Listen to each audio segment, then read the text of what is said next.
నాకు ఈ కర్తవ్యాన్ని అప్పజెప్పినప్పుడు గౌరవ ముఖ్యమంత్రి గారు నాతో మాట్లాడుతూ ఒక మాట అన్నారు. నైతికత అన్నది ప్రారంభం కుటుంబంలో ప్రారంభం కావాలి. తల్లి మాట వినడం, తండ్రి మాట వినడం, అన్నదమ్ముల్ని ప్రేమించడం ప్రారంభమైతే సమాజాన్నంతటినీ ప్రేమించడం తనంత తానుగా అలవాటవుతుంది. ఇవాళ కుటుంబాలలో విలువలు తగ్గిపోతున్నాయి. కుటుంబ సభ్యుల మధ్య ప్రేమ, అవగాహన తగ్గిపోతున్నాయి. కాబట్టి మీరు విద్యార్థులను ఉద్దేశించి ప్రసంగాలు చేసిన, ఆధ్యాత్మిక ప్రవచనాలు చేసిన ఈ విషయాన్ని దృష్టిలో పెట్టుకుని కుటుంబ విలువలు పెరగడానికి దోహదపడేటట్టుగా మీ ప్రసంగాలు చేయవలసింది అని కోరారు. ఇది మొట్టమొదటిసారి ప్రభుత్వ పక్షాన జరుగుతున్నటువంటి విద్యార్థుల సమ్మేళనం కాబట్టి నాకు ఎవరు ఈ కర్తవ్యాన్ని అప్పచెప్పారో వారు నాకు చేసిన సూచనని నేను ఔదలదాల్చవలసి ఉంటుంది. కాబట్టి వారు చేసిన సూచనతోటే నా ప్రసంగాన్ని ప్రారంభం చెయ్యాలి అని నేను అనుకున్నాను. కుటుంబం అనేది భగవంతుడు మనకిచ్చిన గొప్ప వరం. తల్లి కడుపున పుడతాం. నిజానికి ఈ తల్లి కడుపున పుట్టాలి అని ఎవరు నిర్ణయించుకోరు. అమ్మ కడుపులో కటిక చీకట్లో తల కిందకి కాళ్ళు పైకి పెట్టి 9 నెలలు పెరిగిన తరువాత తాను విసర్జించిన మలమూత్రములలో ఉంచి పుట్టినటువంటి క్రిమికీటకములే కోమలమైన తన శరీరాన్ని కొరుకుతుంటే బాధపడలేక చిట్ట చివరికి ప్రసవమై తల్లి కడుపులోంచి బయటికి వచ్చినటువంటి శిశువు ఒక్కసారి 6 అడుగుల ఎత్తు ఉన్నటువంటి పెద్ద పెద్ద ఆకారాలు, దీపాలు, కాంతి, దానికి తోడు మాటలు ఇవన్నీ వినపడి శరీరావయవములు పనిచేయడం ఆగిపోయి మూత్రపిండాలు, గుండె మొదలైనటువంటివి కూడా ఆగిపోయే పరిస్థితి ఏర్పడితే అప్పుడు అమ్మ తొలి దైవమై ఆమె యొక్క స్థలము నుండి కోలోస్ట్రమ్ అనబడేటటువంటి పసుపు పచ్చటి ఎరుపు రంగులో ఉన్న ముద్ద, ఒక ద్రవం విడుదలవుతుంది. అది భగవంతుడు పెట్టినటువంటి ఒక గొప్ప వ్యవస్థ. ఏమీ తెలియనటువంటి పసిపిల్లవాడు అంత భయానక స్థితిలో అటువంటి ఆకారాలు, వెలుతురు చూసి భీతిల్లిపోతే లోపల ఉన్నటువంటి మలం గడ్డ కట్టేసి నల్లగా అయిపోయి, బ్లాక్ స్టూల్ అంటారట దాన్ని, నల్లగా అయిపోయి ఆ మలాన్ని విసర్జించడం చేతకాక హృదయ స్పందన కూడా ఆగిపోయే స్థితి ఏర్పడితే అప్పుడు పిల్లవాడికి గొప్ప స్వాంతన కలిగి కే మొదలైనటువంటి విటమిన్లతో కూడుకుని మళ్ళీ లోపల ఉన్న ప్రధానమైన అవయవాలన్నీ పనిచేసి గడ్డ కట్టినటువంటి మలం బయటికి వెళ్ళిపోయేటట్టుగా చేయగలిగిన శక్తి కలిగిన కోలోస్ట్రమ్ అమ్మ యొక్క స్థనం నుంచి విడుదలవుతోంది. ఈ మాటలు నేను చెప్పట్లేదు. చాలా ప్రఖ్యాతమైనటువంటి ఒక గైనకాలజిస్ట్, ఒక డాక్టర్ గారు, రామాంజనేయులు గారని, వారు ఒక పుస్తకం రాశారు. ఆ పుస్తకం ఇంగ్లీష్లో ఉంది, మాతృదేవో భవ అని. ఆ పుస్తకంలో ఆయన వైద్యశాస్త్రాన్ని స్త్రీకి అన్వయం చేసి అసలు స్త్రీ అన్న ప్రాణి లేకపోతే ఈ సృష్టి లేదు, ఒకవేళ సృష్టి జరిగినా నిలబడే అవకాశం లేదు. తండ్రి కోట్లకు పడగలెత్తినవాడు కావచ్చు, గొప్ప అధికారి కావచ్చు, కానీ పుట్టినటువంటి పసిబిడ్డ ఆకలితో ఏడుస్తుంటే ఆ పసిబిడ్డకి పాలు పట్టగలిగినటువంటి శక్తి అమ్మకు ఒక్కదానికే ఉంటుంది. నేను ఈ బిడ్డని రక్షించుకోవాలి అన్న తాపత్రయం, ఆ తిరుగులేని ప్రేమ అమ్మకి మాత్రమే ఉంటుంది. అది కేవలం మనిషిలో కాదు. మీరు ఏ ప్రాణిని తీసుకోండి, కోడి గ్రద్దని చూస్తే హడిలిపోతుంది. అట్లాంటి కోడి తన గుడ్లని పొదిగి పిల్లల్ని చేసిన తరువాత ఆ పిల్లలు కొంచెం దూరం వెళ్ళి ఏదైనా తింటూ ఉంటే ఎక్కడ గ్రద్ద వచ్చి పిల్లల్ని తన్నుకుపోతుందో అని మెడ ఎత్తిపెట్టి ఆకాశం వంక చూస్తూ కొక్కొక్కొక్కొక్కొక్కొక్కొ అంటూ, ఒకవేళ గ్రద్ద వస్తే 2 రెక్కలు ఎత్తిపెట్టి పిల్లలన్నింటినీ రెక్కల కిందకి తెచ్చేసుకుని రెక్కలు ముడిచేసి కంఠం ఎత్తిపెట్టి ముందు నా కంఠాన్ని కోసేసి అప్పుడు నా పిల్లల్ని చెనకు అని గ్రద్దకి ఎదురు తిరుగుతుంది. ఒక కోడికి ఎవరు నేర్పారు తన పిల్లల్ని కాపాడుకోమని?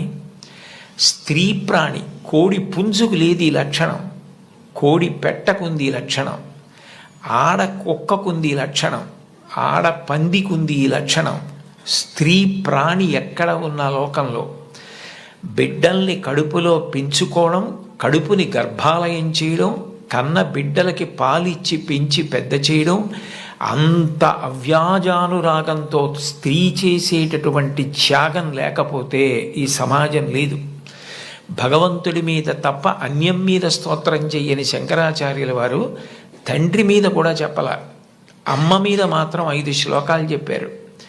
5 శ్లోకాల్లో ఒక శ్లోకంలో అంటారు, ఆస్తాం తావదీయం ప్రసూతి సమయే దుర్వార శూలవ్యధ నైరుచ్యం తనుశోషణం మలమయీ శయ్యాచ సంవత్సరి ఏకస్యాపి నగర్భభారణ భరక్లేశస్య యస్య క్షమః దాతుం నిష్కృతి ఉన్నతోపి తనయత్తస్యై జనన్యై నమః అంటారు. 9 నెలలు కడుపు పెద్దదై వికారమును పొంది తాను వంగలేక పని చేసుకోలేక తిందామంటే ఆహారం సహించక ఎంతో కష్టపడి తాను మరణ సదృశమైనటువంటి వేదన పొంది అన్ని నిప్పులు పడి బిడ్డని ప్రసవించి ఆ బిడ్డకి పాలిచ్చి పెంచి పెద్ద చేసి ఏడాది పాటు చలికాలం లేదు, వర్షాకాలం లేదు, మంచంలోనే మలమూత్ర విసర్జన చేస్తే ఆ మలమూత్రములను తుడిచి కడిగి బిడ్డని రక్షించి తాను ఉపవాసాలు చేసి చిట్ట చివరికి అవసరమైతే పిల్లవాడు ఎంత పెద్దవాడైనా వాడికి ఏదైనా కించిత్ అనారోగ్యం కలిగిందంటే భయం వేసినటువంటి మనసుతో నా ఆయుర్దాయం కూడా నువ్వే పోసుకొని బ్రతుకని అనగలిగినటువంటి వ్యక్తి ప్రపంచంలో ఉంటే అది అమ్మ ఒక్కతే.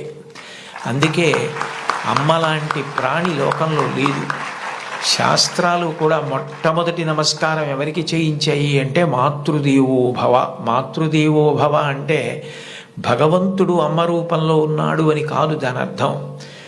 అమ్మయే భగవంతుడై ఉన్నది, భగవతి అమ్మ. అమ్మ భగవంతుడు 2 కాదు. ఎందుకనంటే ప్రాణం పోయేటప్పుడు కూడా ఎక్కడ కొడుక్కి ఇబ్బంది కలుగుతుందోనని కొడుక్కి ఇబ్బంది కలగకుండా వాడికి ఏ విధమైనటువంటి క్లేశము పొందకుండా తాను వెళ్ళిపోవాలని తల్లి కోరుకుంటుంది.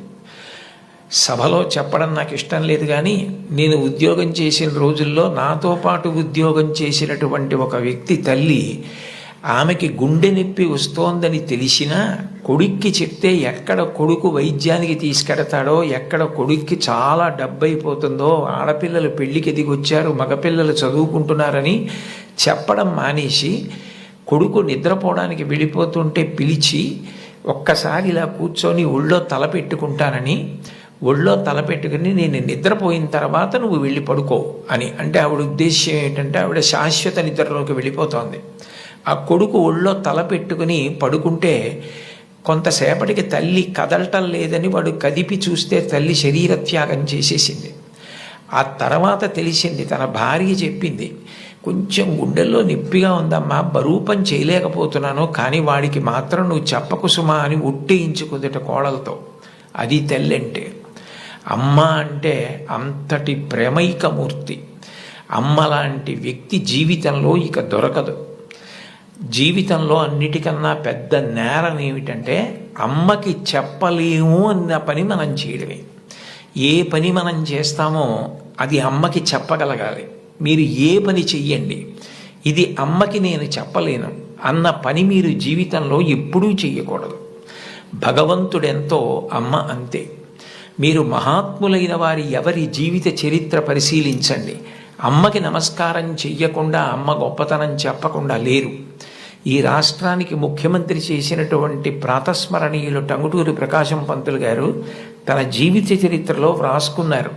తాను మిడిల్ స్కూల్లో ప్రవేశించినప్పుడు 3 రూపాయలు జీతం కట్టలేకపోతే 25 మైళ్ళ దూరం నడిచి వెళ్ళి వాళ్ళ బావగారిని అప్పడిగితే ఆయన దగ్గర కూడా డబ్బు లేకపోతే మళ్ళీ 25 మైళ్ళు వెనక్కి తిరిగి వచ్చి, అమ్మ అప్పు దొరకలేదు, బావగారికి దగ్గర కూడా లేవుట, నేను చదువు మానేస్తానంటే అప్పటికి ఆ తల్లికి ఉన్నది ఒకే ఒక్క పట్టు చీర. ఆ పట్టు చీర పట్టుకెళ్ళి ఆ రాత్రికి రాత్రి తాకట్టు పెట్టి ఆవిడ ఆ డబ్బు పట్టుకొచ్చి చదివిస్తే ప్రకాశం పంతులు గారు బ్యారిస్టర్ అయ్యి రాష్ట్రానికి ముఖ్యమంత్రి అయ్యారు. ఆయన తన జీవిత చరిత్రలో అమ్మ గురించి అంత గొప్పగా వ్రాసుకున్నారు. ఏపీజే అబ్దుల్ కలాం గారు, ఆయన పేరు చెప్తే పిల్లలు పరవశించిపోతారు. కాకినాడలో ఒకసారి నేను గోశాలకు వెడుతుంటే సాయంకాలం వేళ పిల్లలు స్వచ్ఛందంగా, అదేం ఎవ్వరూ నిర్వహించింది కాదు, వాళ్ళంతట వాళ్ళుగా బయటికి వచ్చి కొవ్వొత్తులు పట్టుకుని ఎడుతున్నారు కొంతమంది. నాకు ఏమిటి ఇక్కడ ఏమీ కనపట్టలేదు, ఇక్కడ ఏమీ నినాదాలు లేవు, నడిపిస్తున్న వాళ్ళు లేరు, పిల్లలు ఎందుకు కొవ్వొత్తులు పట్టుకుని వెళ్తున్నారని నేను వాళ్ళని అడిగాను, ఏమ్మా ఎందుకు ఎడుతున్నారని. మహానుభావుడు అబ్దుల్ కలాం గారు శరీరం విడిచిపెట్టేశారండి, అందుకని కొవ్వొత్తులు పట్టుకుని ఎడుతున్నా ఉన్నారు. నేను ఈ మధ్య కాలంలో ఒక నాయకుడు వెళ్ళిపోతే, ఒక వ్యక్తి మరణిస్తే పిల్లలు స్వచ్ఛందంగా కొవ్వొత్తులు పట్టుకుని వెళ్ళడం చూసింది అబ్దుల్ కలాం గారి విషయంలో చూశాను. అటువంటి అబ్దుల్ కలాం గారు వింగ్స్ ఆఫ్ ఫైర్ అని ఇంచుమించు తన జీవిత చరిత్ర ఆ పుస్తకంలో వ్రాసుకున్నారు. 2వ ప్రపంచ యుద్ధ సమయంలో గోధుమలు రేషన్లో దొరుకుతున్నటువంటి రోజుల్లో అమ్మగారు రొట్టెలు ఒత్తి పిల్లలందరికీ పెడుతుంటే అందరి తలో 4 రొట్టెలు తినాలి. ఆ రోజు రొట్టె కూర బాగుందని కలాం గారు ఇంకో రొట్టె వేయి, ఇంకో రొట్టె వేయి అని తిన్నారు. అప్పటికి చిన్నవారు, చదువుకుంటున్నారు. ఇంకో రొట్టె వెయ్యని తినేస్తే అన్నగారు వచ్చి, నువ్వు రొట్టెలు ఎక్కువ తినేశావు, 2వ ప్రపంచ యుద్ధం జరుగుతోంది, రేషను గోధుమలు దొరకట్లేదు, అమ్మకి రొట్టెలు లేవు, నీకు పెట్టేసింది, అలా తినచ్చా అన్నారు. అమ్మకి తినవలసిన రొట్లు తాను తినేశానన్న న్యూనతాభావంతో కలాం గారు బలబలా ఏడుస్తుంటే తల్లిగారు వచ్చి గట్టిగా కౌగిలించుకొని, నాన్న నువ్వు తింటే నేను తిన్నట్టేరా, నాకు చాలా సంతోషంగా ఉంది అంది మా అమ్మ. అమ్మ ఒకరోజు వస్తుంది, ఆ రోజు ఈ కలాం ఈ శరీరాన్ని విడిచిపెట్టి నీకు నమస్కారం చేయడానికి వస్తాడు. On the day of the final judgement అని రాసుకున్నారు ఆయన. ఆ రోజు నువ్వు ఏ అన్నం కూడా తినడం మానేసి పెట్టి నన్ను పెంచి పెద్ద చేశావో, ఈ శరీరంతో ఈ మేధస్సుతో నేను దేశ సేవ చేసి కృతార్థుడనై ఆ అమ్మ కన్నా కొడుకు అని నీకు కీర్తి తెచ్చి వచ్చి నీ పాదములకు నమస్కరిస్తానని రాసుకున్నారు. అమ్మకి అబ్దుల్ కలాం గారు ఇచ్చినటువంటి గౌరవం అంత గొప్పది. మహాత్ముల జీవితాలు ఎవరివి మీరు చదవండి. అంతవరకు ఎందుకు, మీ అందరికీ తెలిసిన్నటువంటి వ్యక్తి నోరి దత్తాత్రేయుడు గారని, ఇవాళ ప్రపంచ ప్రఖ్యాత క్యాన్సర్ స్పెషలిస్ట్, ఒకప్పుడు భారతదేశానికి రాష్ట్రపతి పదవి నిర్వహించినటువంటి వ్యక్తి, మాన్యులు శ్రీ నీలం సంజీవరెడ్డి గారికి క్యాన్సర్ వస్తే వారే ఆ వైద్యం చేసి ఆ వ్యాధి పోయేటట్టు చేశారు. ఆయన చిన్నతనంలో పడిన కష్టాల గురించి ఆయన వ్రాసిన పుస్తకం చదివితే ఆశ్చర్యం వేస్తుంది. వాళ్ళ అమ్మగారు పడ్డ కష్టం, ఎంత కష్టపడి ఆయన్ని పెంచి పెద్ద చేశారో, ఆయన విదేశాలు వెళ్ళి అంత పెద్ద క్యాన్సర్ స్పెషలిస్ట్ అయిన తర్వాత ఆయన చేసిన మొదటి పని ఏమిటంటే, మా అమ్మ ఒంటి మీద బంగారపు నలుసు లేకుండా అమ్మి మమ్మల్ని పెంచి పెద్ద చేసింది, ఆ అమ్మకి 2 బంగారు గాజులు కొంటే నా జీవితం ధన్యమని గాజులు కొనుక్కుని విదేశాల నుంచి వచ్చి అమ్మ చేతులకి తొడిగి ఆనంద బాష్పాలు కార్చారు. ఈ జాతి మొదటి లక్షణం అమ్మని గౌరవించడం. మాతృదేవో భవ. మీరందరూ పిల్లలు, మీరు నేర్చుకోవలసిన మొట్టమొదటి నియమం ఏది అంటే అమ్మని గౌరవించడం నేర్చుకోండి. అమ్మకి నమస్కారం చెయ్యండి. మీరు పాఠశాలకి వచ్చేటప్పుడు అమ్మకి నమస్కారం చేసి రావడం మీకు అలవాటైతే, మీ అమ్మగారి కన్నా మీకు అత్యంత ప్రేమతో ఆశీర్వచనం చెయ్యగలిగిన వ్యక్తి ఈ సృష్టిలో వేరొకరుండరు. ప్రాణం పోయేటప్పుడు కూడా మీరు వృద్ధిలోకి రావాలని కోరుకునే ఏకైక వ్యక్తి ఎవరైనా ఉంటే తల్లి ఒక్కతే. అంత గొప్పది అమ్మ. బాలమురళీకృష్ణ గారి తల్లి ఆయన పుట్టిన 10 రోజుల్లో మరణించారు. ఆయన వ్రాసుకున్నారు, నన్ను కనడానికే మా అమ్మ పుట్టిందేమో అని రాసుకున్నారు. భారత ప్రధానమంత్రి నరేంద్ర మోదీ గారు ఈ మధ్యకాలంలో ఒక విదేశీ ఛానల్కి ఇచ్చిన ఇంటర్వ్యూ మీరు చూసి ఉంటారు. అసలు నేను ఆశ్చర్యపోయాను ఆయన చెప్పిన మాటలు విని. నిరుపేద కుటుంబంలో పుట్టారు. వాళ్ళ అమ్మగారు అంత కష్టించి పనిచేసేవారు, వాళ్ళ నాన్నగారు కూడా అంత కష్టపడి పనిచేసేవారు.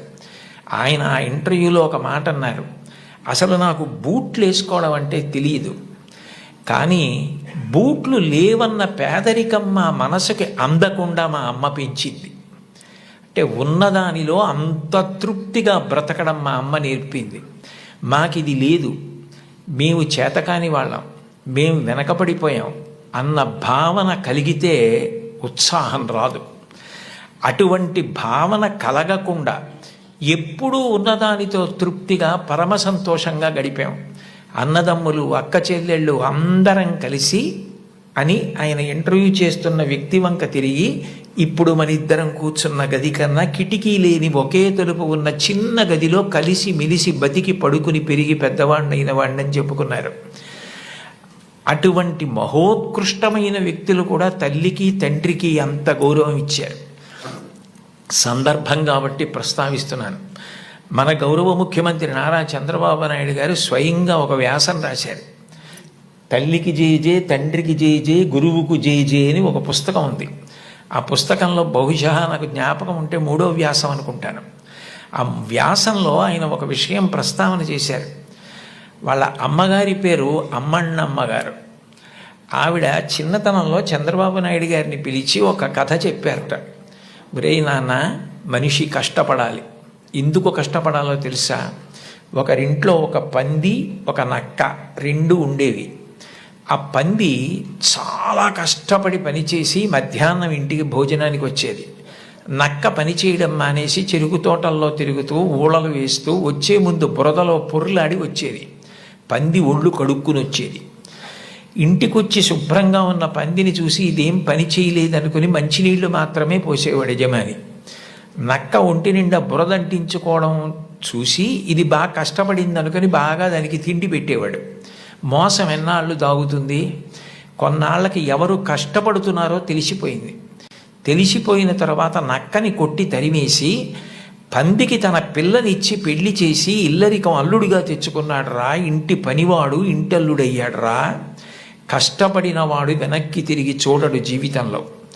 కష్టపడడం నేర్చుకో అని మా అమ్మ నాకు చిన్నతనంలో చెప్పింది. మా అమ్మ చెప్పిన కథ నా జీవితానికి దిశానిర్దేశం చేసింది. ఆనాటికి ఈనాటికి ఏనాటికి నాకే కాదు మా ఊరంతటికి అదే భగవద్గీత. నేను యథాతథంగా ఆయన వ్రాసిన వ్యాసంలో మాటలే చెప్తున్నాను. ఆ మాటలే నాకు స్ఫూర్తి. ఇప్పటికీ కష్టపడడం నాకు అంత సంతోషం. ఆ కష్టపడడం అన్నది నేను మా అమ్మగారి దగ్గర నేర్చుకున్నాను. ఆ కష్టపడే ఇవాళ ఈ స్థితికి వచ్చాను. నేను ముఖ్యమంత్రినైనా మా అమ్మగారు మాత్రం మా ఇంట్లో గట్టిగా 3 రోజులు ఉండడానికి ఇష్టపడేది కాదు. మళ్ళీ వెళ్ళిపోయి ఆ నారావారి పల్లెలో తెల్లవారి 5 గంటలకి లేచి గొడ్డు గోద పొలము పనులు అవి చేసుకోవడం, ఆ కష్టపడ్డము ఆవిడికి ఎంత సంతోషము అని అమ్మగారి ప్రేరణతో తాను ఎంత వృద్ధిలోకి వచ్చారో వ్రాసుకున్నారు. నేను ఏదో 4-5 విషయాలు మాత్రమే ప్రస్తావించాను. లోకంలో తల్లిని మించిన దైవం లేదు. మీరు జీవితంలో ఎప్పుడైనా అమ్మ నువ్వేం చేశావని అడిగితే, మీరు అమ్మకి చెప్పలేని స్థితి కలిగితే, మీరు చేసిన పని మీ అమ్మగారికి మీరు చెప్పలేకపోతే అంతకన్నా ఆత్మద్రోహం ఇంకొకటి లేదు. మీరు ఏది చేసినా మీ అమ్మగారికి చెప్పగలగాలి. ఇది నేను మా అమ్మకి చెప్పలేను అన్న పని చెయ్యకండి. మీరు ఒకవేళ తప్పు చేసినా మిమ్మల్ని క్షమించడానికి సిద్ధంగా ఉండే మొదటి వ్యక్తి ఈ ప్రపంచంలో ఎవరైనా ఉంటే అమ్మే. అమ్మకి చెప్పకుండా ఉండకండి. అమ్మ ఒకవేళ మిమ్మల్ని దెబ్బలాడి ఇక పైన ఇట్లా చెయ్యకు అంటే ఇక మళ్ళీ ఆ తప్పు చెయ్యకండి. మీరు పిల్లలు కాబట్టి ఒకసారి చెయ్యొచ్చు ఎప్పుడైనా, కానీ పొరపాటు జరిగిన మీ అమ్మగారికి చెప్పండి, వద్దంటే మాత్రం చేయకండి. బహుశా కుటుంబం దగ్గరే నైతిక విలువలు మొదలవుతాయి. కుటుంబ విలువల గురించి ప్రస్తావన చెయ్యండి అని చెప్పి తన అనుభవంతో ఆయన నాకు సూచన చేయడానికి కారణం అదే అయి ఉంటుంది. తల్లి ఎంత గొప్పదో తండ్రి అంత గొప్పవాడు. తండ్రిని జీవితాంతం దైవంతో సమానంగా చూడాలి. పితృదేవోభవ, భగవంతుడే తండ్రి రూపంలో ఉన్నాడు. వేదంలో యజుర్వేదంలో అష్టమానువాకంలో రుద్రాధ్యాయంలో అంటారు, నమ శంకరాయచ మయస్కరాయచ నమ శివాయచ శివతరాయచ అని. మన కంటికి కనపడని భగవంతుడు తండ్రి రూపంలో ఇంట్లో తిరుగుతున్నాడు. ఎప్పుడు బిడ్డ వృద్ధిలోకి రావాలని అహరహం కోరుకునేవాడు ఎవరైనా ఉంటే తండ్రి. తను ఎంత కష్టపడనివ్వండి, ఆయన బెంగ పెట్టుకోడు. కానీ ఆయన కోరుకునేది ఒకటే, పుత్రాది చేత్ పరాజయం.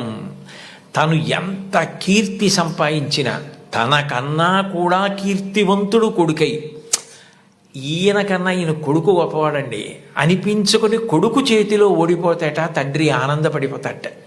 అంటే తండ్రికి ఈ కొడుకు పట్ల ఎంత ప్రేమ ఉంటుందో చూడండి.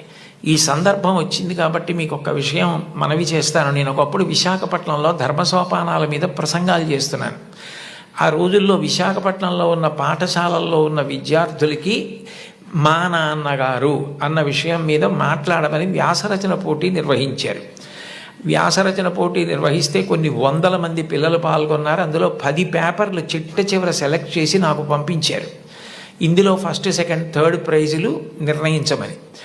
నేను పేర్లు చూస్తే ఒకవేళ నాకు ఏదైనా పక్షపాతం కలుగుతుందేమో, సుశీల అని కనపడింది అనుకోండి, తెల్లవారుజామునే మా అమ్మ గుర్తొచ్చి ఒక మార్క్ ఎక్కువ వేస్తానేమో అని నేను పేర్లు చూడకుండా పేపర్లు దిద్ది మార్కులు వేసేసి తర్వాత పేర్లు చూశాను. చూస్తే నేను ఫస్ట్ ప్రైజ్ ఇచ్చినటువంటి వ్యక్తి ఒక మహమ్మదీయ బాలిక. నేనేం మార్చలేదు సుమండి, అట్లాగే ఇచ్చేసాం. అప్పుడు ఆ బహుమతులు ఇస్తున్న సభకి అప్పుడు తిరుమల తిరుపతి దేవస్థానాలకి కార్యనిర్వహణాధికారి మాన్యులు శ్రీ ఎల్వి సుబ్రహ్మణ్యం గారు, ఆయన ముఖ్య అతిథిగా వచ్చారు.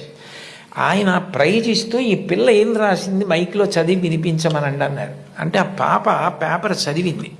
అందులో ఆమె ఏం రాసిందంటే, వాళ్ళ అమ్మగారు టీచరు, వాళ్ళ నాన్నగారు కూడా ఏదో ఉద్యోగం, ఆయనకి బ్లడ్ క్యాన్సర్ వచ్చింది, చూసుకోలేదు, ముదిరిపోయింది, 3 నెలల్లో చనిపోతారని చెప్పారు.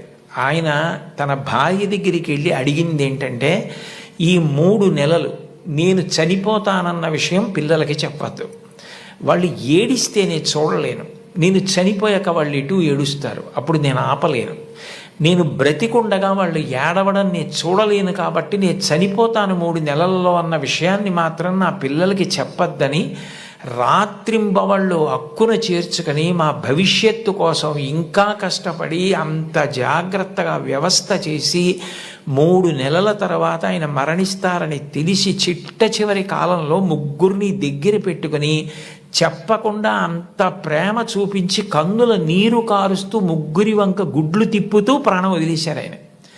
తండ్రి అంటే అది. అంతటి త్యాగశీలి మా నాన్న. ఇది నాకు తెలిసున్న తండ్రి. ఇంతకన్నా తండ్రి గురించి చెప్పడం నాకు రాదని రాసింది అమ్మాయి. ఆ అమ్మాయికి ఫస్ట్ ప్రైజ్ ఇచ్చాం. తండ్రి అంటే అంత గొప్పవాడు. మీకోసం ఏ త్యాగం చేయడానికైనా సిద్ధంగా ఉంటాడు. అబ్రహాం లింకన్ గారు అమెరికాకి అధ్యక్షుడైన తర్వాత మొట్టమొదటిసారి సినేట్లో సభ ఏర్పాటు చేసి పారిశ్రామికవేత్తల్ని, ధనవంతుల్ని అందరినీ పిలిచి దేశాభివృద్ధి కొరకు వారు విరివిగా పెట్టుబడులు పెట్టవలసిన అవసరం గురించి ప్రసంగం చేస్తున్నారు. లోకంలో ఎప్పుడూ అసూయ, పక్షపాతం, సంకుచితత్వం ఇవి కూడా ఉంటాయి. వెలుగుతో పాటే చీకటి. అందులో ఒక ధనవంతుడికి అసూయ కలిగింది. ఇంత పేదవాడు ఈయన అమెరికా అధ్యక్షుడవడం ఏమిటని అకస్మాత్తుగా సభలో లేచి నిలబడి, లింకన్, అదృష్టం కలిసి వచ్చి ఇవాళ అమెరికా అధ్యక్షుడు అయ్యావు, నేను వేసుకున్న ఈ బూటు మీ నాన్నగారు కుట్టింది అని బూటు చూపించాడు. అందరూ ఆశ్చర్యపోయారు. అబ్రహాం లింకన్ కూడా హతాశుడయ్యారు ఒక్క నిమిషం. కానీ వెంటనే ఆయన తేరుకుని తాను కూర్చున్న కుర్చీలోంచి లేచి నిలబడి ముకుళిత హస్తాలతో ఆ పారిశ్రామికవేత్తకి నమస్కారం చేసి, మీరు నాకు మహోపకారం చేశారు, ఇంత కష్టపడి పెంచి మా నాన్నగారు పెద్ద చేసి ఉండకపోతే ఇవాళ నేను అమెరికా అధ్యక్షుడిని అయ్యేవాడిని కాను. నేనే స్మరించవలసింది మా నాన్నగారిని. నేను స్మరించకపోయినా మీరు గుర్తు చేశారు. నిజమే, మా నాన్నగారు బూట్లు కుట్టేవారు, నాకు కూడా నేర్పారు బూట్లు కుట్టడం, చెప్పులు కుట్టడం. ఎప్పుడైనా మీ బూటు మీకు వదులైపోతే నాకొక్క ఫోన్ చేయండి, నేను అమెరికా అధ్యక్షుడినైనా ఆయన కొడుకుని. ఆయన కుట్టిన బూటుకి మరమ్మత్తు చేయడం నా అదృష్టంగా భావించి మీ ఇంటికి వచ్చి మరమ్మత్తు చేసి వెడతాను. అది నా తండ్రికి నేను ఇవ్వగలిగిన కితాబ్ అన్నారు. సభ అంతా కరతాళ ధ్వనులు మారిమోగిపోయింది. అది తండ్రికి అబ్రహాం లింకన్ ఇచ్చిన గౌరవం. తండ్రి పేరు చెప్పేటప్పటికి ఎంతటి మహితాత్ములు కూడా అంతటి మర్యాద, అంతటి గౌరవాన్ని చూపించారు. లతా మంగేష్కర్ గారు వ్రాసుకున్నటువంటి ఆవిడ జీవిత సంబంధించిన విషయాలు, ఆవిడ జీవితంలో జరిగిన అద్భుతాలతో కూడిన పుస్తకం ఒకటి ఉంది. దాన్ని తెలుగు చేత చేశారు ఈ మధ్య. ఆ పుస్తకం మీరు చదివితే అందులో మీకు ఒక ఆశ్చర్యకరమైన సంఘటన కనపడుతుంది. ఆవిడ చాలా చిన్నతనంలోనే వాళ్ళ నాన్నగారు దీననాథ మంగేష్కర్ వారు ఆవిడికి హిందుస్థానీ సంగీతం నేర్పారు. తండ్రి గారి దగ్గరే నేర్చుకున్నారు సంగీతం. చాలా చిన్న పిల్లప్పుడే ఆవిడికి ప్రథమ బహుమతి వచ్చింది పిల్లల్లో. దిల్ రుబా అని సంగీత పరికరాన్ని ఆవిడికి ఆ రోజుల్లో బహుమానంగా ఇచ్చారు. ఆవిడ ఎంతో అపూర్వంగా తెచ్చి పిల్లకి మొట్టమొదట వచ్చిన బహుమానం కాబట్టి ఇంట్లో పెట్టుకుని దాన్ని అత్యంత విలువగా చూస్తూ ఉండేవారు. ఒక రోజున ఇంట్లో ఎలక ప్రవేశించి బట్టలు అవి కొట్టేస్తోంది.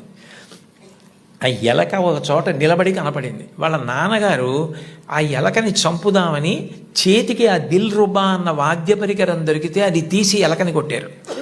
ఆ ఎలక్కి దెబ్బ తగిలింది, పడిపోయింది. కానీ ఈ దిల్ రుబా అన్న సంగీత పరికరం విరిగిపోయింది. ఈ పిల్ల ఏడుపు మొదలుపెట్టింది. లతా మంగేష్కర్, నాకు వచ్చిన మొదటి బహుమతి ఈ పరికరం, మీరు విసిరేశారు ఎలక మీదకి, విరిగిపోయిందని.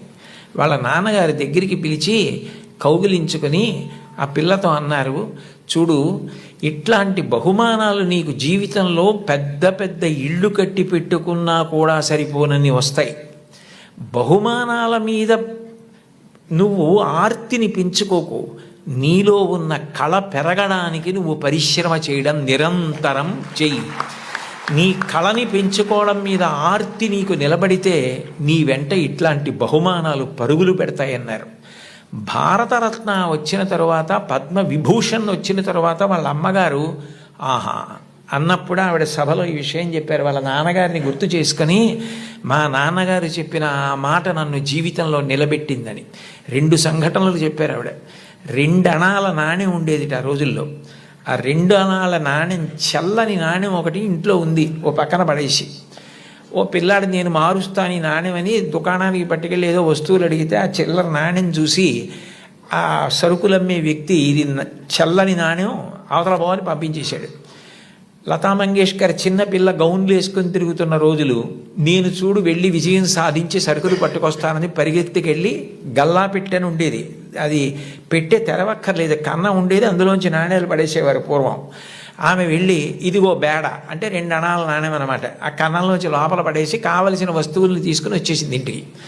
వస్తువుని ఆ పిల్లాన్ని చూసి, చూడు నువ్వు వెళ్ళి చల్లని బేడతో ఏం తేలైపోయావు, నేను తెచ్చానంది. ఆ మాట విన్నారు. విని లోపల నుంచి బయటికి వచ్చి దీననాథ్ మంగేష్కర్, నువ్వు నీ గొప్ప కాదు, నువ్వు నా కూతురువని మీ పెట్టెలో పడేశాను ఇవ్వండి అంటే తీసి చూడకుండా వస్తువులు ఇచ్చేశాడు. కానీ ఇవాళ సాయంకాలం ఆయన డబ్బులు లెక్క పెట్టుకుంటాడు. చల్లని బేడ దొరుకుతుంది, గుర్తు పట్టచ్చు పట్టకపోవచ్చు. నువ్వు ఇలా మోసం చేయడం ఈ వయస్సులో నేర్చుకుంటే నీ జీవితం ఎలా వృద్ధిలోకి వస్తుంది, నువ్వు ఎట్లా బాగుపడతావు? ఈసారికి నీకు చిన్నతనం కలిగితే కలిగింది, నీకు ఇంకొక బేడ ఇస్తాను, ఈ బేడ పట్టుకెళ్ళి నువ్వు ఆయనకి ఇచ్చేసి, అయ్యా నేను మిమ్మల్ని మోసం చేశాను, మీ గళ్ళాపెట్టెలో వేసింది సరి అయిన బేడ కాదు, నేను తప్పు చేశాను, ఇంకెప్పుడు ఇట్లాంటి పని చేయను, నా తండ్రికి అగౌరవం తేను, మా నాన్నగారికి ఈ విషయం తెలియదు, నన్ను మందలించి పంపారు అని చెప్పి వెళ్ళి ఇచ్చేసి వచ్చేసేయండి. ఆమె ఆ నాణ్యం పట్టుకెళ్ళి ఇచ్చేసి క్షమాపణ చెప్పి వచ్చేశారు. ఆ సంఘటన నా జీవితాంతం నాకు జ్ఞాపకం ఉండిపోయింది. ఆ పైన నా జీవితంలో నేను ఎప్పుడూ ఎవరిని మోసం చేయడానికి ఇష్టపడలేదు. మా నాన్నగారి ముఖం ఆయన మాట గుర్తొచ్చింది అని చెప్పుకుంది ఆవిడ. తండ్రి మాట పిల్లల్ని చిక్కుతుంది. తండ్రి మాట పెడచెవిన పెట్టకండి. తండ్రి గారు మిమ్మల్ని ప్రేమగా పిలిచి చెప్పినా, కోపంగా చెప్పినా, తండ్రి యొక్క వ్యధ, ఆయన హృదయంలో మీరు పాడైపోకూడదన్న ఆర్తి ఉంటుంది తప్ప మిమ్మల్ని ఏదో దండించాలనేటటువంటి తాపత్రయం ఉండదు. తండ్రి మిమ్మల్ని ఎప్పుడు ఏ మాట అన్నా దాన్ని ప్రేమతో, నాన్నగారు తప్ప ఎవరంటారు ఇట్లా, ఆయనకి తప్ప అధికారం ఎవరికి ఉంది, మా అమ్మకి తప్ప ఎవరికి ఉంది అధికారం అని మీ అమ్మగారి మాట, నాన్నగారి మాట వినడం మీరు నేర్చుకోండి. మీకు తెలియకుండానే మీకు నైతిక విలువలు చాలా అలవాటు అవుతాయి. ఎందుకంటే మీరు పాడయ్యే మాటలు, మీరు పాటించకూడని మాటలు మీ తల్లిదండ్రులు మీకు ఎప్పుడూ చెప్పరు. కుటుంబ విలువల్లో మీరు తప్పకుండా గమనించవలసినది, తల్లి తండ్రి ఎంత గొప్పవాళ్ళో మీ తోబుట్టువులు కూడా అంతే గొప్పవాళ్ళు. మీ కన్నా ముందు పుట్టిన అన్నని గౌరవించాలి, మీకన్నా వెనక పుట్టిన వాళ్ళని మీరు అంత ప్రేమించగలగాలి. ఒక్కొక్క వ్యక్తి యొక్క జీవితం చెక్కబడడానికి కారణం ఒక్కొక్కసారి తోబుట్టువులు అవుతారు. Playing it in my way అని సచిన్ టెండూల్కర్ ఒక పుస్తకం రాశారు. మీరందరికీ పిల్లలు కాబట్టి మీకు బహుశా సచిన్ టెండూల్కర్ గారు అంటే చాలా ప్రీతి ఉంటుంది. మీరు ఆయన రాసిన పుస్తకం చదివారేమో అని నేను అనుకుంటున్నాను, కొంతమంది పిల్లలైనా. అందులో ఆయన ఒక విషయం రాశారు. ఆయన చిన్నతనంలో ఆ రోజుల్లో అచ్రేకర్ గారిని క్రికెట్లో ఆయన దగ్గర నేర్చుకోవడం అంటే చాలా గొప్ప. అచ్రేకర్ గారి దగ్గర క్రికెట్లో శిక్షణ పొందడం కోసం టెండూల్కర్ గారు వెళ్ళినప్పుడు ఆయన్ని తీసుకెళ్ళింది ఆయన అన్నగారు అజిత్. అచ్రేకర్ టెండూల్కర్ని నిలబెట్టి కొన్ని బాల్స్ బౌలింగ్ చేయించి ఏది ఆడు అన్నారు. అస్సలు సరిగా ఆడలేకపోయారు టెండూల్కర్. ఆడలేకపోతే వెంటనే గురువుగారు అచ్రేకర్ చూసి, అబ్బాయి పిల్లవాడు ఇంకా సరిపోడు, వచ్చే వేసంకాలం సెలవుల్లో తీసుకురండి అన్నారు. అన్నగారు అజిత్ పరిగెత్తుకుంటూ అచ్రేకర్ దగ్గరికి వెళ్ళి, కాదు కాదు, మా వాడి వ్యక్తిత్వంలో ఒక బలహీనత ఉంది, వాడు చాలా మొహమాటస్తుడు, సిగ్గు, భయం, బిడియం, మీరు చూస్తున్నారన్న బిడియంతో ఆడలేకపోయాడు. మీరు సరే నువ్వు కాసేపు ఆడుతుండు, నాకు పనుంది అని దయచేసి మీరు కొంచెం దూరంగా వెళ్ళిపోయి మా వాడి ఆట తీరు పరిశీలించండి, అప్పుడు మీకు నచ్చకపోతే మా వాడిని తీసుకోవద్దన్నారు. ఏమిటో ఈ పిల్లాడు ఇంత ఆర్తిగా చెప్తున్నాడు తమ్ముడు గురించి చూద్దామని అచ్రేకర్ గారు సరే అట్లాగే చేస్తానని, టెండూల్కర్ నువ్వు ఆడుతుండు, నాకు చిన్న పనుంది మళ్ళీ వస్తానని దూరంగా వెళ్ళిపోయి చూశారు. అద్భుతమైన స్ట్రైట్ డ్రైవ్స్ కొడుతున్నాడు టెండూల్కర్ గారు. చూసి ఆశ్చర్యపోయినటువంటి అచ్రేకర్ తిరిగి వచ్చి టెండూల్కర్ని శిక్షణ ఇవ్వడానికి తీసుకున్నారు. అచ్రేకర్ చెప్పినటువంటి పాఠాలు, బంతిని ఎలా ఆడాలన్న దాని విషయంలో గురువు నేర్పినటువంటి మాట ఎంత పని చేసిందంటే టెండూల్కర్ మీద అలసట అన్నది లేదు. ఆఖరికి బంతేసేవాడు లేకపోతే మేజోడు సాక్లో క్రికెట్ బాల్ కట్టి తాడు కట్టి గడప మధ్యలో కట్టుకుని అటు ఇటు వెళ్లకుండా స్ట్రైట్ డ్రైవ్స్ కొట్టడం ప్రాక్టీస్ చేశారు వాళ్ళ మేనత్ ఇంట్లో. ఆ తర్వాత భారతరత్న అయ్యారు టెండూల్కర్. ఆయన గొప్పతనం ఎక్కడుందంటే టెండూల్కర్ది, అంత గొప్పవాడై భారతరత్న అయిన తర్వాత, పార్లమెంట్ మెంబర్ అయిన తర్వాత గురువుగారు అచ్రేకర్ మరణిస్తే ఆయన వెళ్ళి పాడి మోసాడు టెండూల్కర్. అది గురువు పట్ల ఇవ్వవలసిన గౌరవం. తల్లి తండ్రి ఎంత గొప్పవారో గురువు అంత గొప్పవాడు. తోడపుట్టినవాడు అంత అక్కరకొస్తారు. జీవితంలో తోడపుట్టిన వాళ్ళన్న వాళ్ళు మాత్రం వాళ్ళే.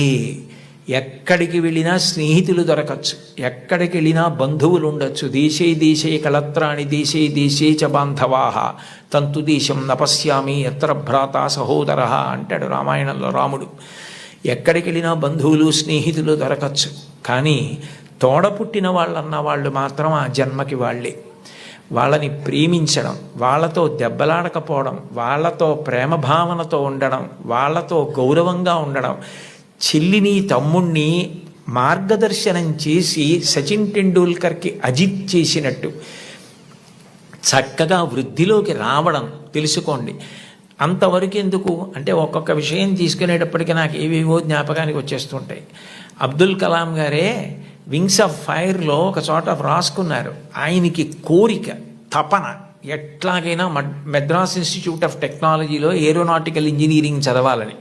సీట్ వచ్చింది.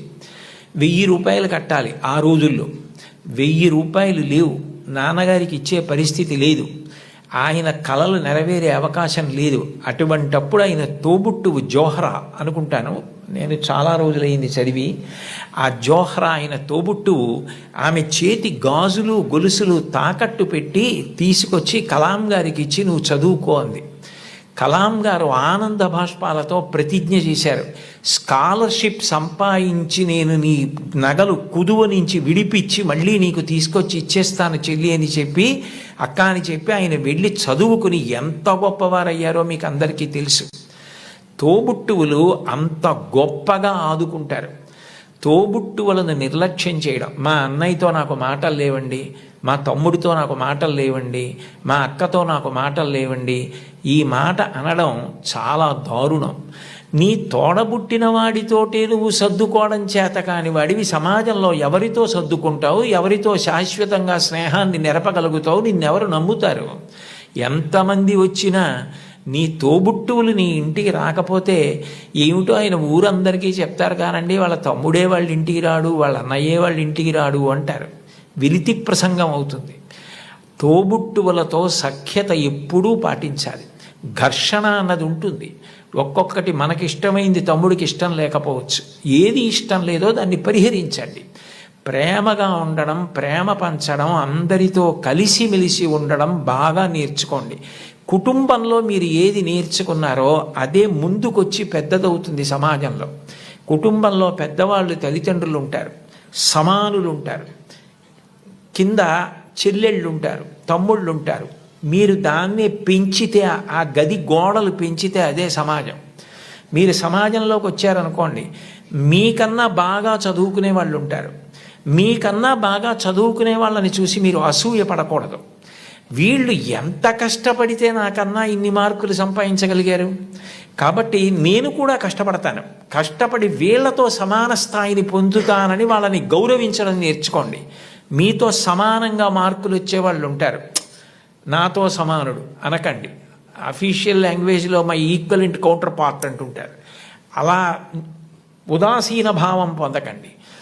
నాతో సమానుడు అంటే నేను ఎంత కష్టపడితే నాకు ఈ మార్కులు వచ్చాయి, అతను కూడా అంత కష్టపడితే కదా వచ్చాయి, కాబట్టి ఇతన్ని నేను గౌరవించాలని ప్రేమించండి. మీకన్నా తక్కువ వాళ్ళు ఎప్పుడన్నా కనపడ్డారనుకోండి, సమాజంలో మనకన్నా కింద ఉన్నవాడు, మనకన్నా పైన ఉన్నవాడు, మనకన్నా సమానుడు కనపడకుండా ఉండడు. ఈ ముగ్గురు కనపడి తీరుతారు మీకు. మీకన్నా చిన్నవాడు కనపడితే మీరు పరిహసించడం, వెటకారం ఆడడం, వాళ్ళని తక్కువ చేసి చూడడం నేర్చుకుంటే అంతకన్నా మానవత్వానికి చేటు ఇంకొకటి లేదు. మనకన్నా ఎవరైనా తక్కువలో కనపడితే వాళ్ళు వృద్ధిలోకి రావాలని మనస్ఫూర్తిగా భగవంతుణ్ణి ప్రార్థించాలి. వాళ్ళు గౌరవింపబడాలి అని కోరుకోవాలి. అంతేకాని తక్కువ చేసి చూడడం అన్నది జీవితంలో ఎప్పుడూ నేర్చుకోకూడదు. నీ తమ్ముడైతే నీ తమ్ముడికి ఒక్క మార్కు తక్కువ వస్తే వాడికి రావాలని ఎలా కోరుకుంటావో, నీ కుటుంబం గదులు ఆ గోడలు పోతే అది పెద్దదైతే అది సమాజం అవుతుంది. నువ్వు ఇంట్లో ఏం నేర్చుకున్నావో అదే రేపు సమాజంలో నువ్వు అమలు చేయగలుగుతావు. నీ ఇంట నీ తల్లిదండ్రుల్ని గౌరవించడం చేత కాకపోతే నీ గురువుని గౌరవించలేవు, నువ్వు ఎవ్వరినీ గౌరవించలేవు, ఎవ్వరిని గారిని సంబోధించలేవు. ఎంతటి మహాత్ముడు కానివ్వండి, ఆయన్ని ఏకవచన ప్రయోగం చేసి వాడు వీడు అని మాట్లాడడం అలవాటు అవుతుంది. మన ఎదురుగుండా ఉన్నారా లేరా అని కాదు, పెద్దల గురించి మాట్లాడేటప్పుడు గౌరవంగా సంబోధించి మాట్లాడడం. పెద్దల పట్ల మాట్లాడేటప్పుడు మనం అనవసరంగా విమర్శించడం మర్యాద కాదు. వారి పట్ల మనం కృతజ్ఞతతో మర్యాదగా ఉండడం నేర్చుకోవాలన్నది మీరు చిన్నతనంలో తరగతి గదిలో అభ్యాసం చేసినది ఏదుందో రేపు పౌరులైన తర్వాత సమాజంలో మీరు అదే చెయ్యడం కొనసాగింపుగా చేస్తారు. అందుకని మీరు తరగతి గదిని కేవలం పాఠాలు చదువుకోవడానికి మాత్రమే పనికొచ్చేటటువంటి వ్యవస్థగా చూడకండి. సర్వే వేదవిదశూరా, సర్వే లోకహితే రతా, సర్వే జ్ఞానోపసంపన్నా, సర్వే సముదితా గుణై. ఒక్కటి జ్ఞాపకం పెట్టుకోండి, ఏమీ చదువుకోనటువంటి వ్యక్తి చేసినటువంటి నేరం పట్టుకోవడం చాలా తేలిక. ఆరితేరిన గజదొంగ కూడా కంటి చూపు తగ్గితే దొరికిపోతాడు. ఎప్పుడో అప్పుడు దొంగతనాలు చేసే వ్యక్తి దొరుకుతాడు. చాలా బాగా చదువుకుని, గొప్ప ఇంజనీరింగ్ చదువుకుని, ఎంతో విద్య వచ్చిన తరువాత తనకొచ్చినటువంటి గొప్ప విద్యని ఆసరాగా చేసుకొని ఇతరులను మోసం చేసి కోట్లు సంపాదించడానికి అలవాటు పడ్డాడనుకోండి, అతను ప్రపంచంలో ఎక్కడెక్కడో దాగి ఏవేవో చేస్తున్నా అతన్ని పట్టుకోవడానికి పోలీస్ వ్యవస్థ అంతా కష్టపడవలసి వస్తుంది. చదువుకున్నవాడి చదువు దేనికి పనికి రావాలి అంటే సమాజాన్ని ఉద్ధరించడానికి పనికి రావాలి. అంతేకాని చదువుకున్న చదువు సమాజాన్ని పాడు చేయడానికి పనికి రాకూడదు. మీరు ఒక కలెక్టర్ అయితే మీరు కలెక్టర్గా గుర్తుండిపోయేటట్టుగా జిల్లాని పరిపాలించగలగాలి. ఒక్కొక్క కలెక్టర్ అలా జ్ఞాపకం ఉండిపోతారు. సందర్భం వచ్చింది కాబట్టి నేను చెప్తున్నాను. కార్తికేయ మిశ్రా గారని మా జిల్లాకి కలెక్టర్గా వచ్చారు. డొక్కా సీతమ్మ గారి విగ్రహం పెడుతూ ఆయన డొక్కా సీతమ్మ గారి గురించి నేను ప్రసంగాలు చేశానని మా ఇంటికి వచ్చారు. మా ఇంటికి వచ్చి ఆయన వచ్చినప్పుడే నేను మంచినీళ్ళు బయట నుంచి కొని తెచ్చుకుంటుంటే ఆయన చూశారు. ఏం గురువుగారు మీకు మంచినీళ్ళు లేవా అని అడిగారు. అడిగితే నేను అన్నాను, అయ్యా మాకు ఇక్కడ మంచినీళ్ళు లేవండి, ఉప్పు నీళ్ళు వస్తాయి, అందుకని మంచినీళ్ళు కొనుక్కుంటూ ఉంటామన్నాను. మీకేనా ఈ ప్రాంతం అంతానా అన్నారు. ఈ ప్రాంతం అంతా మంచినీళ్ళు లేవండి అన్నాను. ఆయన మీరు నమ్మండి నమ్మకపోండి, ఇప్పుడు కార్తికేయ మిశ్రా గారిని పొగిడితే నాకేదో ఆయన పదవిస్తారనడానికి నేను ఉన్న ఉద్యోగమే పదవి విరమణ చేసేసాను. నాకేం దాని మీద ఆశ లేదు. యథార్థం చెప్పాలి కాబట్టి చెప్తున్నాను. ఆయన హతాశులై సోఫాలో వెనక్కి కూర్చుని నేను జిల్లా కలెక్టర్గా ఉన్న చోట మంచినీళ్ళు లేక ఇంతమంది ఇబ్బంది పడితే నాకు అది అవమానం గురువుగారు, పరమ అవమానం అని వెంటనే ఫోన్ చేసి అధికారులతో మాట్లాడి మీరు నమ్మండి 10 రోజుల్లో ఇళ్ళకి కాదు కొళాయి వేయించుకోలేని వాళ్ళు నీళ్లు పట్టుకోవడానికి కూడా గొట్టాలు వేయించారు. ఇప్పటికే ఆ ప్రాంతం అంతా కార్తికేయ మిశ్రా గారిని తలుచుకుంటారు. అంటే నువ్వు కలెక్టర్ అయితే అలా పేరు తెచ్చుకోగలగాలి, నువ్వు ఒక డాక్టర్ అయితే అంత గొప్ప పేరు తెచ్చుకోగలగాలి. మా ఊళ్ళో డాక్టర్ ఐవి రావు అని ఒక డాక్టర్ గారు ఉన్నారు. ఆ డాక్టర్ గారిని చూస్తే జబ్బులు తగ్గిపోతాయని తెల్లవారుజామున 4 గంటలకు ఆయన కోసం మంచులో వెళ్ళి నిలబడతారు. ఆయన కూడా అలాగే వైద్యం చేస్తారు. వ్యక్తిగత జీవితమే లేదు. నేను అప్పుడప్పుడు అంటుంటాను, డాక్టర్ గారు మీకు సినిమాలకు వెళ్ళాలని ఉంటుందా అని. ఆయన పెద్ద నవ్వు అంటారు, సినిమాకి వెళ్ళిన 2.5 గంటల్లో కోటేశ్వరారు నేను ఒక్క 10 మందిని వైద్యం చేసి చూసి వాళ్ళు సంతోషంగా వెళ్ళిపోయి వాళ్ళకి ఆరోగ్యం కలిగితే వాళ్ళ పని వాళ్ళు చేసుకుని సంపాదించుకుని బతికితే నాకు అంతకన్నా ఏం కావాలండి. సినిమా ఇచ్చే ఆనందం కన్నా ఈ తృప్తి నాకు ఎక్కువ గురువుగారు, ఇది చదువుకున్న వాడికి అది లేకపోతే అనవసరం అన్నారు. ఒక డాక్టరు తన వృత్తి మీద తానే విసుక్కుంటే అది మనిషి బ్రతకవలసిన విధానం అంటే అది మోరల్ వాల్యూస్ అంటే. అది లేని విద్యకు అందం ఎక్కడుంది? అది పువ్వే, సువాసన లేకపోతే అందం ఏది? మీరు ఏది చెయ్యండి అది రావాలంటే మీరు కుటుంబంలో నేర్చుకోవాలి. గురువుని గౌరవించడం తప్పకుండా నేర్చుకోవాలి. గురువు లాంటి వ్యక్తి లోకంలో ఉండడు. ఎందుకనంటే అమ్మా నాన్న సంపాదించినది ఏదుందో అది అమ్మా నాన్న శరీరం వదిలిపెట్టేసిన తరువాత వీలునామా వ్రాసినా వ్రాయకపోయినా పిల్లలకి వెళ్ళిపోతుంది. కానీ ఒక గురువు సంపాదించినది ఏదుందో అది మాత్రం ఆయన కడుపున పుట్టిన పిల్లలకి వెళ్ళదు.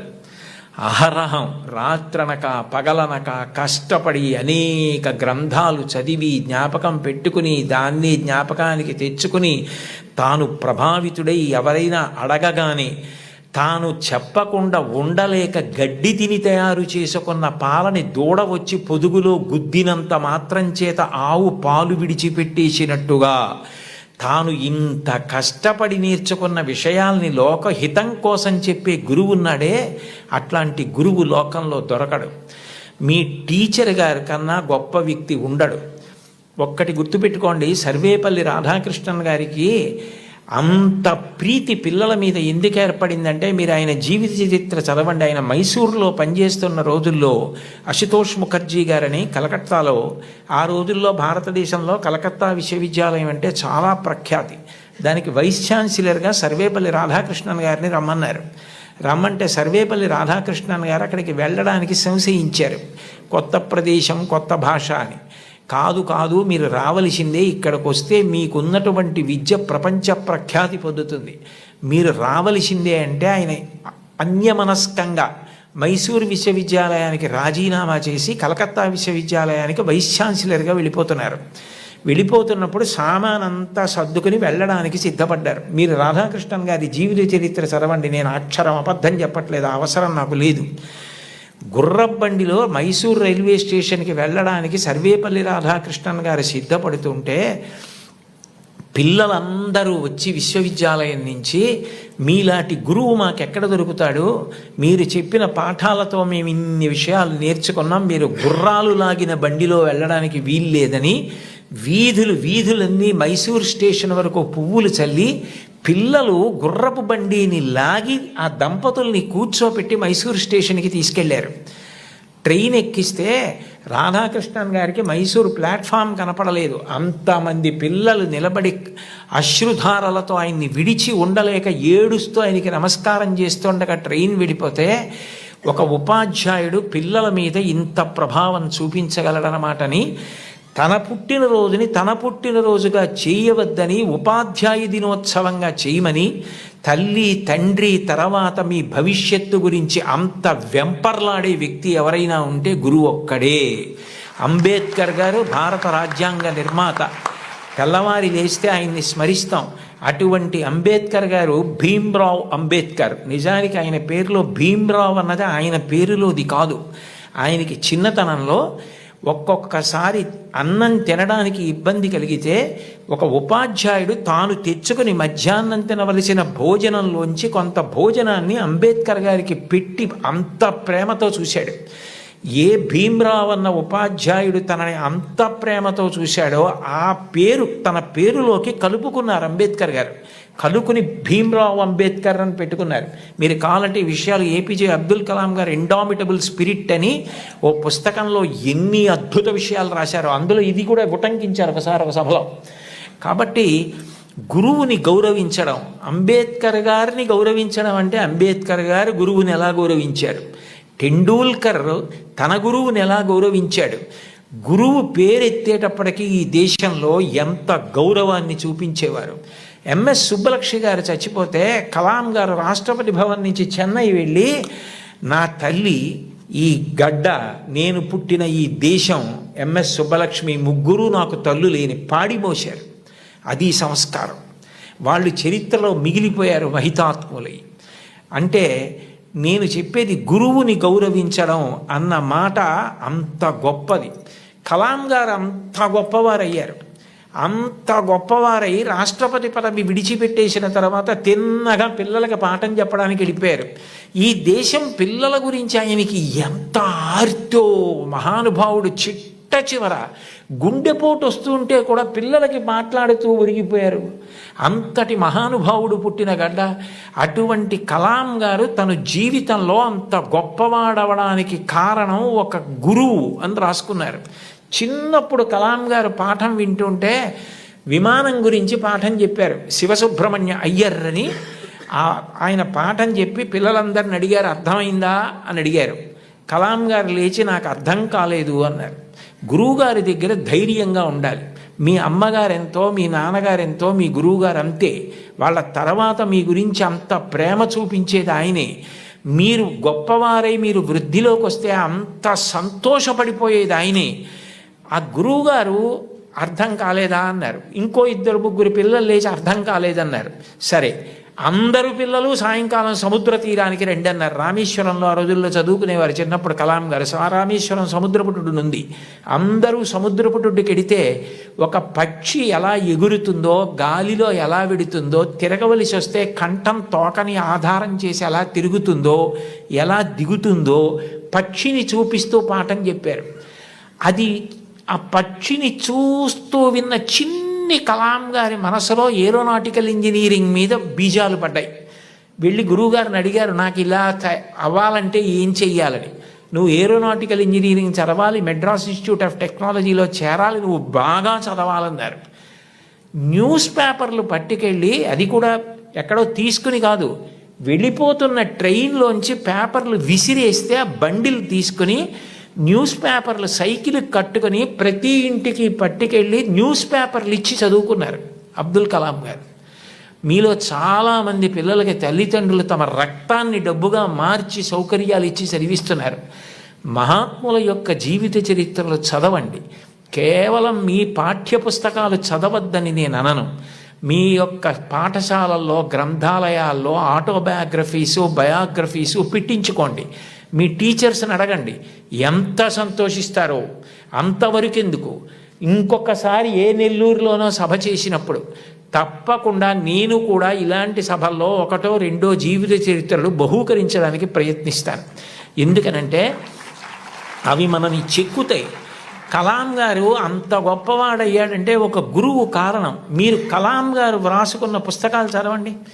ఆయనకి టీచర్ అన్న మాట వస్తే ఈ cannot resist himself without developing a single sentence into A paragraph. ఒక సెంటెన్స్లో చెప్పవలసిన దాన్ని పారాగ్రాఫ్గా చెప్పకుండా ఆయన ఉండలేరు. ఆయన ఈ లైట్ వెయిట్ భూమికి దగ్గరగా ఎగిరేటటువంటి విమానాన్ని డెవలప్ చేయవలసి వచ్చినప్పుడు సరిగ్గా చేయలేకపోతే కోపం వచ్చి ప్రొఫెసర్ శ్రీనివాసన్ అని శుక్రవారం మధ్యాహ్నం పిలిచి సోమవారం పొద్దున్నకి చూపించకపోతే నీ స్కాలర్షిప్ ఆప్ చేస్తానన్నారు. టిఫిన్ తినలేదు, స్నానం సరిగ్గా చేయలేదు, భోజనం ఏం చేశారో తెలియదు, రాత్రింబవళ్ళు వర్క్ చేశారు. సోమవారం పొద్దున్నే ఆ టెన్నిస్ ఆడుకుని ప్రొఫెసర్ శ్రీనివాసన్ వెళ్ళిపోతూ హాస్టల్ రూమ్లో కలాం ఏం చేస్తున్నాడని తొంగి చూశారు. ఇచ్చిన టైం కన్నా ముందే రాత్రింబవళ్ళు కష్టపడి బోర్డు మీద డయాగ్రామ్ వేసి దానికి సంబంధించిన రిపోర్ట్ తయారు చేసిన కలాంని ఆ అవుట్ఫిట్ తోటే, టెన్నిస్ అవుట్ఫిట్ అంటే టెన్నిస్ ఆడుకోవడానికి వేసుకునే బట్టలు, వాటితోటే వెళ్ళి కౌగిలించుకున్నారు మా గురువుగారు శ్రీనివాసన్ గారు. ఆయన నా భుజాన్ని తట్టి నన్ను ప్రోత్సహించి పడిన ఆనందం నన్ను ఇంత గొప్ప స్థాయికి పెంచి పెద్ద చేసిందని తన టీచర్స్ గురించి ఎంత గొప్పగా రాసుకున్నారో. గురువుల్ని నింద చేయడం, గురువుల్ని విమర్శించడం, గురువుల్ని హాస్య వస్తువులుగా వాడుకోవడం ఈ జాతికి సిగ్గుచేటు. గురువు పేరు చెప్పేటప్పటికి నేల మీద పడిపోయారు. రామాయణంలో అంతటి రాముడు విశ్వామిత్రుడి పిలిస్తే దగ్గరికి వెళ్ళి నిలబడి ఇమౌస్మ మునిషార్దూల కింకరౌ సముపస్థితౌ ఆజ్ఞాపయ యుధేష్టం వై శాసనం కరవామకిం అన్నాడు. గురువుగారు లోకంలో ఎవరు చెప్పినా సలహా, మీరు చెప్తే మాత్రం ఆజ్ఞ. గురువుగారు చెప్తే ఆజ్ఞ, అందులో నేను తలపెట్టను. ఈ పని చేసి పెడతావా అని ఇప్పుడు అడక్కండి, ఈ పని చెయ్యరా రామా అనండి, నేను మీ కింకరుణ్ణి గురువుగారు అన్నాడు. ఇది ఈ జాతి నేర్పినటువంటి విషయం. మీరు ఏ మహాత్ముణ్ణి తీసుకోండి, టంగుటూరి ప్రకాశం పంతులు గారు జీవిత చరిత్రలో వ్రాసుకున్నారు. డబ్బు కట్టలేక కష్టాలు పడి ఇతర పనులు చేస్తూ రోజు పాఠం వినలేకపోయిన పిల్లల్ని ఆ రోజుల్లో సుందర శివయ్య గారని ఒక హెడ్ మాస్టర్ ఇంటికి తీసుకెళ్ళి కూర్చోపెట్టుకుని పాఠాలు చెప్పి వృద్ధిలోకి తెచ్చారు. ఆయన కారణం నేను వృద్ధిలోకి రావడానికని రాసుకున్నారు. ఆయన నడక అలా ఉండేది, ఆయన ప్రవర్తన అలా ఉండేది, ఆయన పాఠం చెప్తే అలా ఉండేదని పక్కనే గుంటూరులో మాజేటి గురవయ్య పాఠశాల అన్న పాఠశాలలో నరసయ్య గారని ఆయన చెప్పిన పాఠాలు, ఆయన వ్యవహరించిన తీరు నన్ను అంత ప్రభావితుణ్ణి చేశాయని మహానుభావుడు ఆయన నోరి దత్తాత్రేయుడు గారు తన జీవిత చరిత్రలో రాసుకున్నారు. గురువులు మనిషిని చెక్కుతారు, ఒక శిలలోంచి శిల్పాన్ని చెక్కుతారు. ఓ సరస్వతీదేవి విగ్రహాన్ని ఒక రాయి తీసుకొచ్చి చెక్కితే శిల్పి దాని మీద ఎక్కి కూర్చుని చెక్కుతాడు. కళ్ళు చెక్కేటప్పుడు చిట్ట చివర ఎంతో జాగ్రత్తగా చెక్కుతాడు. ఉలిని పెట్టి సుత్తి పెట్టి కొడతాడు. ఆఖరణ దానికి అధివాసాలు చేసి గుళ్ళోకి తీసుకొచ్చి ప్రతిష్ఠ చేస్తారు. ప్రతిష్ఠ చేసిన తర్వాత చెక్కిన శిల్పి కూడా నమస్కారం చేస్తాడు. ఆ శిల్పి చెక్కాడు కాబట్టి మన అందరి ఆర్తి తీర్చుకోవడానికి ఆ మూర్తి ముందు నిలబడి నమస్కరిస్తున్నాం. ఈ సమాజంలో గౌరవింపబడిన మహనీయులందరూ గురువులు చెక్కిన శిల్పాలే, అది వాళ్ళే వ్రాసుకున్నారు.